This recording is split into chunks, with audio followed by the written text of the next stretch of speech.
Hi there, this is Deanna Nichols, doTERRA Blue Diamond with your oil a day.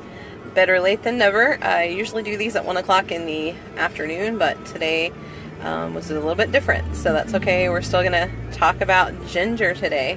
Ginger is an oil that, until probably the past year, I didn't really use it a whole lot. I didn't really know what was so special about ginger, but now I've been learning a little bit more about it, and I have found that sometimes when you're having different kinds of pain and the usual suspects don't seem to be helping, so maybe Deep Blue, Aroma Touch, even frankincense and things like that don't seem to be helping like they normally are, then ginger can really be helpful. And I kind of accidentally discovered that because I was just doing some research for someone who was struggling with some pain all over, just in the joints and things like that.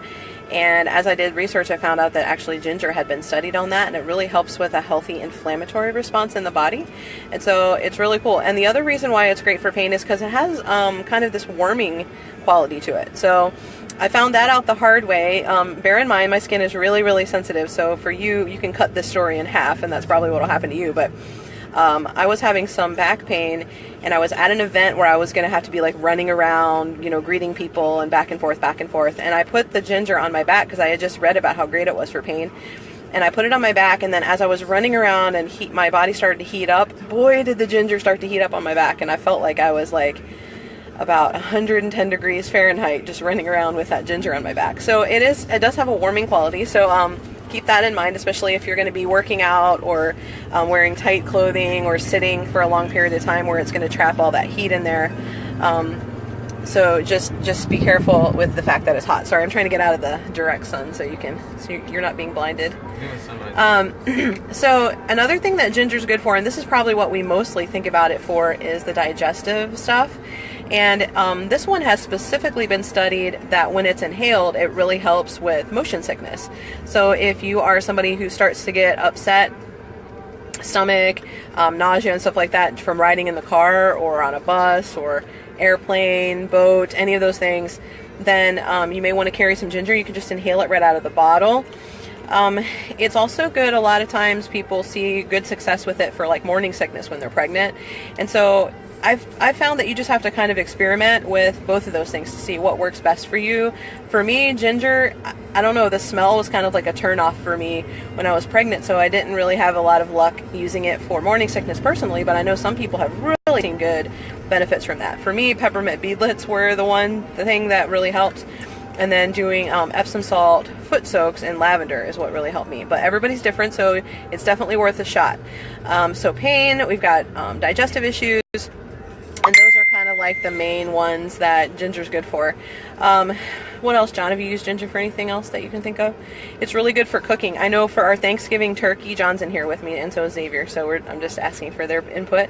Xavier doesn't have any input right now because he's stuffing bacon into his face, and we can't interrupt that. He's going to have some input if you don't hurry up.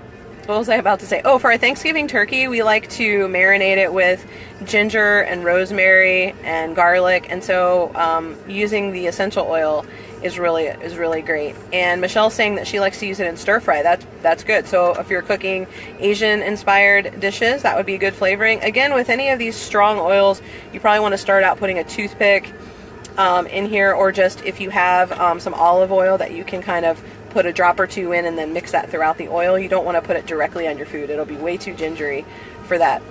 As far what? I prefer ginger over blondes and brunettes. Good answer. Okay, so as far as the emotional benefits of ginger, I really think this is an awesome oil. It's the oil of empowerment. And so what that means is if we are struggling with thinking that we don't have any control over what happens in our life, I think a lot of us have been raised to believe that false belief, and we've even been kind of taught that it's like some kind of a spiritual belief that your life is what it is and you should make the best of it. And some people get the blessings, some people don't. Some people are more highly favored than others. And so you're just supposed to be grateful with whatever you got in life. And other people actually take it so far as to believe that they're just a victim and bad things always happen to them, and they don't get any breaks, and that's for other people. So if we're struggling to feel like we have any control over what our life, the path that our life takes, this oil can really help. It just helps to empower you to realize that you do have some control over that, and you do have the ability to make big changes in your life simply with a heart change and a mind change.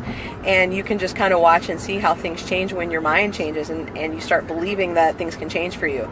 But when we are stuck in that victim mentality that things are always bad for me and they're never going to get any better, then that is where we will stay. And this oil is a really, really good oil to help with that. And if you're going to inhale it, just be careful of the fact that it's a hot oil. If you want to diffuse it, maybe combine it with something. Maybe a citrus is always a good thing to kind of lighten one of the warmer oils, or you can just inhale it right out of the bottle. And so if you find yourself trapped in that kind of mentality, ginger's a good oil for that. I will do my best. I'm going to be in a conference Tuesday, Wednesday, and Thursday, so I will do my very best to be here at 1 o'clock. If not, just be patient, and you will get to watch the replay if you can't watch it live. I will do one every day. It just may not be at the exact time, because I am here in Orlando, Florida at doTERRA Leadership, and I will be soaking up lots of great information that I can hopefully bring back to you. So I will see you back here tomorrow for our next oil a day. I believe it is grapefruit. And have an awesome day. Shine on.